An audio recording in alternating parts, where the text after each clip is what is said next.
Assalamualaikum warahmatullahi wabarakatuh. Pada kesempatan ini saya Herdian Rangga Permana, mahasiswa Teknik Industri 23A, akan mempresentasikan proposal bisnis dengan produk channel YouTube Anak Smart Kids.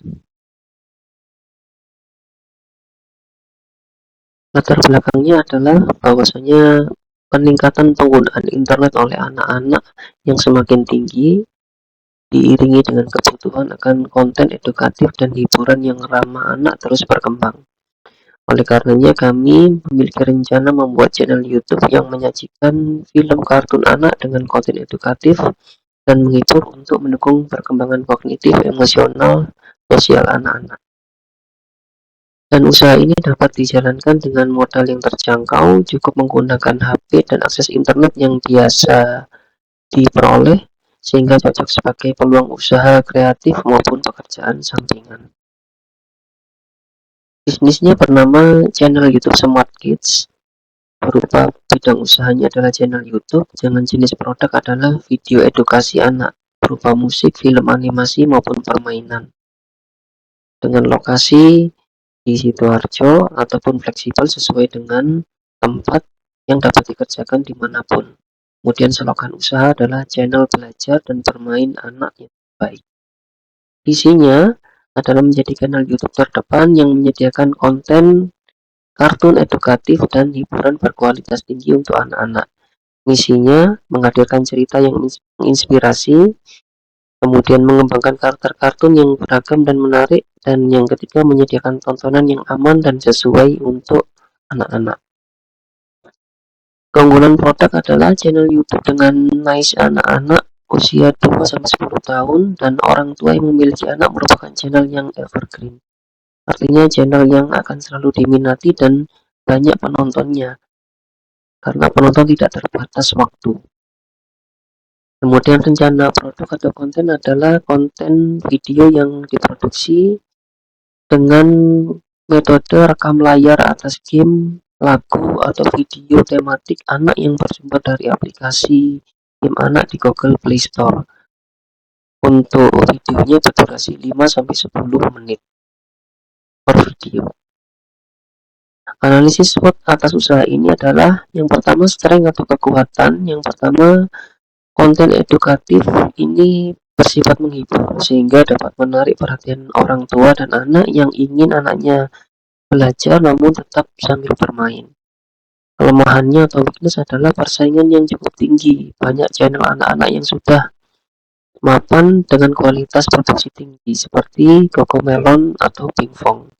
Kemudian opportunity-nya, konten berbahasa lokal atau menampilkan budaya setempat masih jarang, dan hal ini dapat menarik audiens yang unik.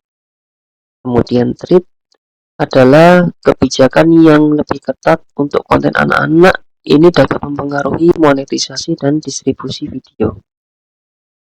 Kemudian strategi produksi untuk channel YouTube ini adalah yang pertama, membuat fungsi tim produksi. Yang pertama adalah perencana konten kreatif, yang kemudian fungsi untuk editing video, kemudian untuk pengisian suara jika diperlukan. Kemudian peralatan untuk software yang diperlukan, perangkat komputer atau handphone dengan spesifikasi video editor, biasanya dengan RAM 6GB dan internal memori 128GB. Kemudian software edit video seperti Canva, CapCut ini dapat diperoleh dengan mudah di Play Store dengan versi yang gratis. Kemudian studio rekaman untuk pengisian suara, ini pun bersifat fleksibel, bisa dilakukan dimanapun dengan kondisi suara yang hening atau tidak bising. Kemudian handphone dan aplikasi game anak di Play Store. Untuk perawatan dan software adalah benda yang kiranya saat ini dapat diakses dengan mudah atau digunakan oleh setiap orang, sehingga sebetulnya relatif mudah untuk menjalankan usaha ini. Kemudian tahapan produksi dimulai dengan mencari ide, merencanakan ide, dan storyboard atau rencana dari video yang akan dibuat, kemudian pemilihan video animasinya, pengisian suara dan musik, editing dan rendering, dan yang terakhir adalah publikasi di channel YouTube. Untuk strategi pemasaran dapat dipasarkan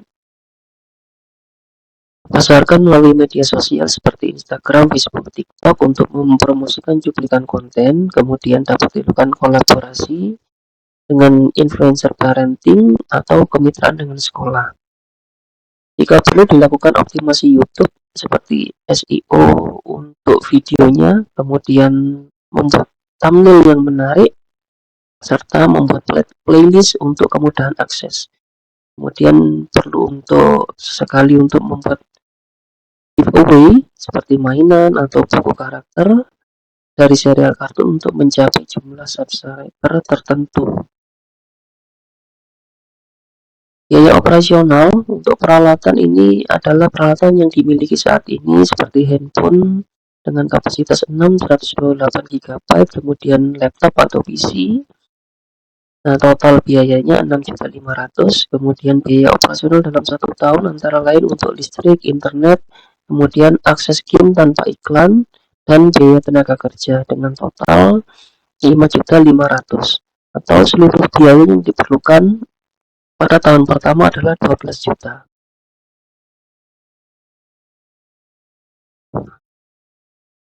Untuk pendapatan ini diperkirakan dari biaya dari subscriber. Jumlah subscriber ini menentukan jumlah views per bulan.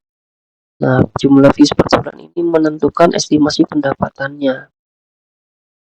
Untuk channel YouTube Smart Kids di tabel yang bawah, untuk tahun kedua itu ditargetkan telah memiliki subscriber 10.000 atau berjalan 12 bulan itu memiliki subscriber 10.000. Biaya operasional awal di 1 tahun pertama adalah 12 juta, kemudian di tahun kedua itu biaya operasional 5.520.000 karena untuk handphone dan PC itu menggunakan tahun sebelumnya. Nah, dari tahun ke tahun pendapatan akan semakin meningkat seiring dengan pertambahan jumlah subscriber. Dan pada tahun kelima diperoleh margin sebesar 11.760.000. Margin ini adalah selisih antara pendapatan dan biaya operasional. Tentu biaya operasional ini nantinya akan berfluktuatif tergantung kemungkinan adanya kenaikan atau penurunan dari masing-masing variabel di biaya operasional. Dengan perhitungan tersebut, maka break-even point adalah 4,5 tahun. Berikut adalah tampilan produk atau channel YouTube, dimulai dari yang bagian paling atas.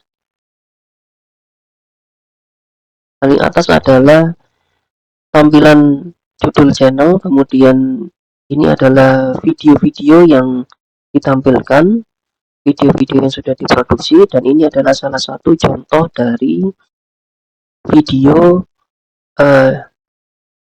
yang ada di channel ini.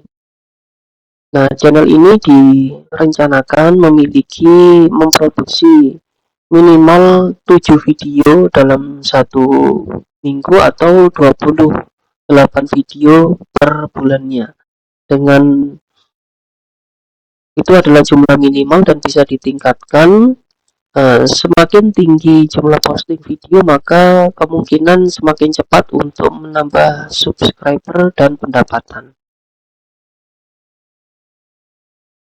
Demikian proposal rencana bisnis untuk tema channel YouTube anak Smart Kids. Terima kasih. Wassalamualaikum warahmatullahi wabarakatuh.